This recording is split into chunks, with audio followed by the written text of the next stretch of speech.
देखिए कि आर्टिकल 30 का आपको जिक्र किया कि अलीगढ़ मुस्लिम यूनिवर्सिटी का माइनॉरिटी कैरेक्टर मोदी को पसंद नहीं, मगर मोदी को क्या पसंद है? वो यूएई के शेख आए, देखे होंगे आप, कैसा गले मिल रहे, ओ मेरे भाई, हम भाई नहीं है आपके,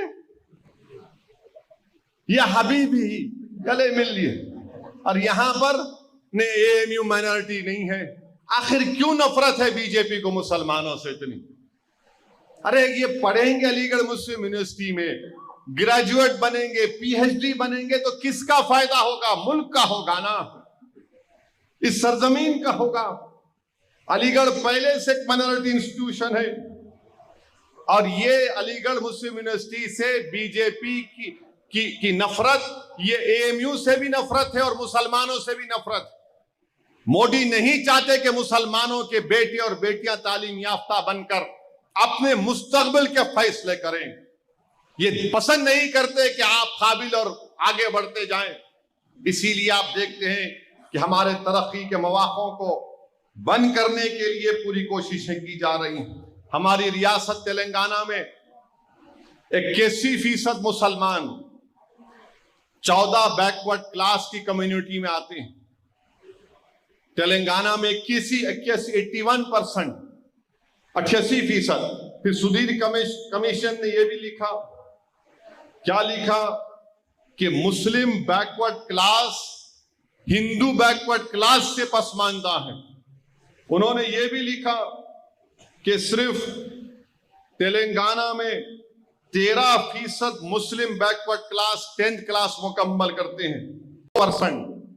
और जितने नॉन एग्रीकल्चर सेक्टर में जितने मुसलमान काम कर रहे हैं, लेबर का काम कर रहे हैं, ये मेरे नहीं, ये हुकूमत के आदाद शुमार है।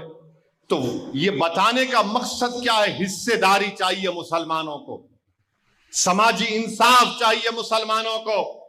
और जब हम हिस्सेदारी की और समाजी इंसाफ की बात करते हैं तो सबके चेहरे बदल जाते हैं। देखो, ये फिरका परस्ती की बात कर रहा है, मजलिस से मुखालिफत क्यों है? क्योंकि मजलिस इन बातों पर तवज्जो लेती है। हम हिस्सेदारी की बात करते हैं, शिराकतदारी की बात करते हैं, सोशल जस्टिस की बात करते हैं, तो मजलिस के मुखालिफिन को समझ में नहीं आता। तो आजकल तो फैशन बन चुका है मजलिस को गाली देना। ऐसा लगता है कि इन लोगों को इनकी माँ बाप ने बचपने में इनकी तरबियत अच्छी नहीं की, इन्होंने अपने अम्मी और अब्बा को गालियां देते हुए देखा, इसलिए वो समझते कि मजलिस को भी गालियां देना चाहिए। मेरे अजीज दोस्तों और बुजुर्गों, और फिर आप देखते हैं दोस्तों और बुजुर्गों, और फिर आप देखते हैं कि यकीनन कभी ना कभी तो इस मुल्क में 50% की सीलिंग को तोड़ना चाहिए। 50% का रिजर्वेशन की सीलिंग को तोड़ना चाहिए। हम नरेंद्र मोदी से पूछते हैं, क्यों नहीं तोड़ते आप? आपके पास 306 एमपी, तोड़ो ना, बिल लेके आओ पार्लियामेंट में। इकोनॉमिक वीकर सेक्शन को दे सकते तो 50% की सीलिंग क्यों नहीं तोड़ते आप? 50% की सीलिंग को तोड़ो। इस मुल्क में 80% आबादी other backward class, scheduled tribe, scheduled caste और मुसलमान अकलियतों की है। 50% की सीलिंग लिमिट तोड़ना चाहिए। खैर, बहरहाल एक लंबी गुफ्तगू हो जाएगी। बस मैं हमारे इन तुलबा और तालिबात से ये अपील कर रहा हूं, गुजारिश कर रहा हूं कि पढ़ो आप हमारा, अगर आप ताकतवर बनेंगे तो आपके बाद जो आने वाली नस्ल है वो और अच्छा अपनी जिंदगी को गुजार सकेगी। मैं आपको एक बात, अंग्रेजी का एक टर्म है inter generational mobility, inter generation mobility. अब जो लोग बोलते ना कि मजलिस फिरका परस्ती की बात करती, मजलिस फिरका परस्ती की बात नहीं करती, मजलिस सच्चाई को बयान करती है और सच्चाई को हजम नहीं करते। थालियां मत मारिए, सुनो, समझो मेरी बात को, फिक्र लेके उठो यहां से। इंटर जनरेशनल मोबिलिटी का मतलब यह है कि अगर कोई दलित है, कोई शेड्यूल्ड कास्ट है, मुसलमान है, अपर कास्ट हिंदू है, चाहे वो रेड्डी हो, वेलमा हो।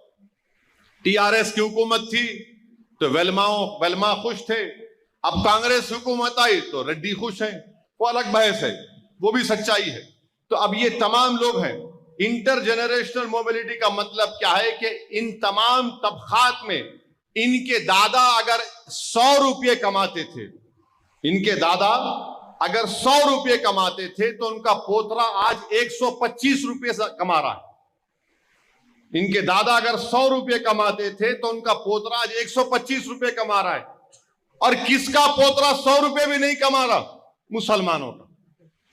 ये मेरा नहीं है, डेटा है, गवर्नमेंट का डेटा है, जिसको बोलते हैं इंटरजेनरेशनल मोबिलिटी। अब आप बताइए, मजलिस में इल्जाम लगाते फिरका परस्ती का। अरे मैं तो हिस्सेदारी की बात कर रहा हूं, मैं शिराकतदारी की बात कर रहा हूं। अरे भाई, जब सबके दादा से ज्यादा उनके पोतरे कमा रहे हैं, उनकी पोतरियां कमा रही हैं, तो मैं क्यों नहीं कर पा रहा हूं? इसका जिम्मेदार कौन है? क्या मजलिस इसके जिम्मेदार है? अरे हुकूमत तुम्हारी, चीफ मिनिस्टर तुम्हारा, हर चीज तुम्हारा ना मेरे भाई। तुम दूध भी पी रहे, मलाई भी खा रहे, हमको क्या बोल रहे? खाली वोट डालो सेकुलरिज्म जिंदा रखने के लिए, खाली वोट डालो। और फिर हमारे पोतरे पोतरियों क्या मिलना? कुछ नहीं मिलना। इसीलिए मजलिस आपको बोल रही, सियासी शऊर पैदा करो।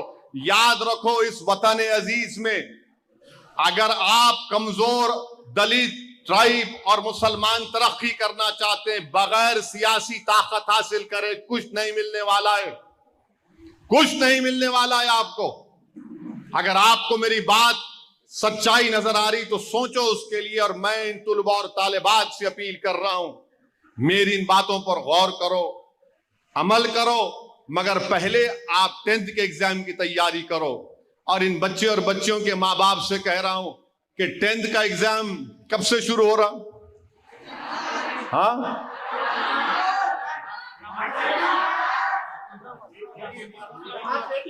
18 मार्च को शुरू हो रहा। अब माँ बाप की जिम्मेदारी है कि 18 मार्च तक टीवी बंद,